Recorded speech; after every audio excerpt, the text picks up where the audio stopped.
एक लंबे समय पहले रामापुरम नामक गांव में सांबड़ू और गौरी नामक पति पत्नी रहते थे। वो दोनों एक छोटे से घर में रहते थे। इनका एक मध्यम वर्ग परिवार था। सांबड़ू के पास 4 भैंस थे।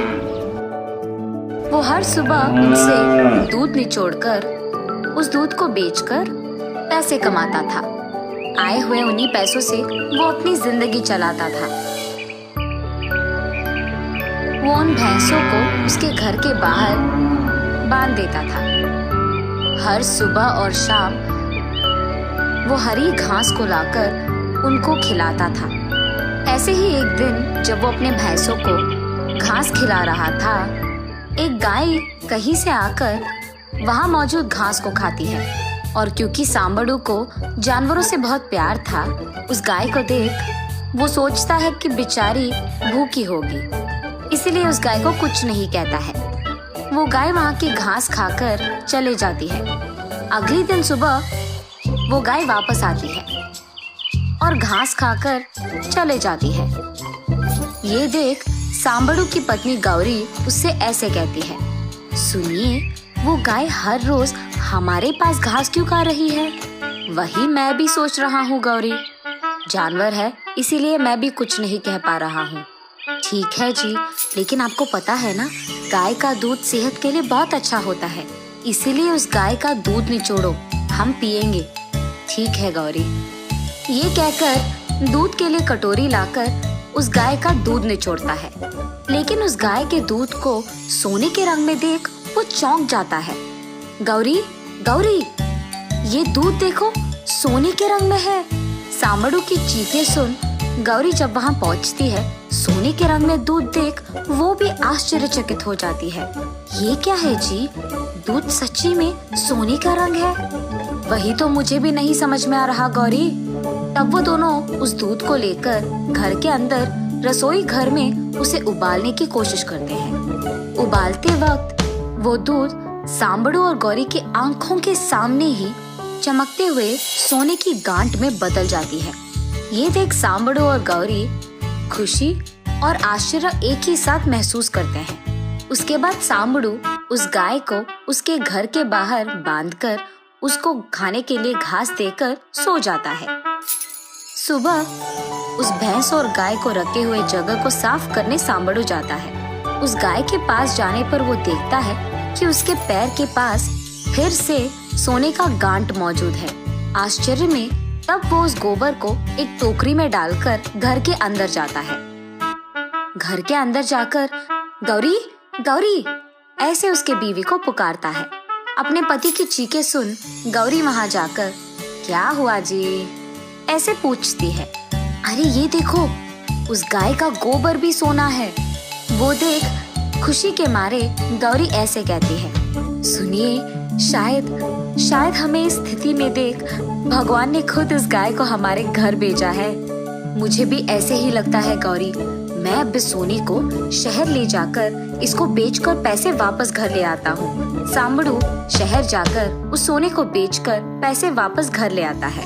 उसके बाद ऐसे ही कुछ दिन सांबड़ू उस सोने के दूध और सोने का गोबर लेकर उसे शहर में बेचकर उन पैसों को जमा करता है। जमा किए उन्हीं पैसों से सांबड़ू और गौरी एक बड़ा घर लेते हैं और इतना ही नहीं, उन जानवरों के लिए भी एक बड़ा सा जगह लेते हैं। ऐसे ही वो उस गाय के दूध और गोबर से आए हुए पैसों को जमाते रहता है सांबड़ू। सांबड़ू को ऐसे ही एकदम अमीर बनते देख गांव में सारे लोग उसी के बारे में बात करने लगते हैं। उसी गांव में रंगड़ू नामक एक आदमी को ये बात हजम नहीं होती है कि सांबड़ू इतने जल्दी इतना अमीर बन गया। रंगड़ू को जानना था कि सांबड़ू ऐसे अचानक अमीर कैसे बन गया, इसीलिए वो एक रात सबके सोने के बाद सांबड़ू के घर चोर की तरह जाता है। सांबड़ू के घर में मौजूद सोने का गोबर देते एक गाय को देखता है। आहा, तो सांबड़ू इसके द्वारा कमा रहा है। ऐसे सोचकर वो उस गाय को हासिल करने का एक योजना बनाता है। रंगड़ू अगले दिन सुबह ही सांबड़ू के घर जाकर उससे ये कहता है, सांबड़ू, तुम्हारे घर आए हुए गाय मेरी है। वो हमारे घर से भाग गई है। मैं हर रोज उसे ढूंढ रहा हूँ।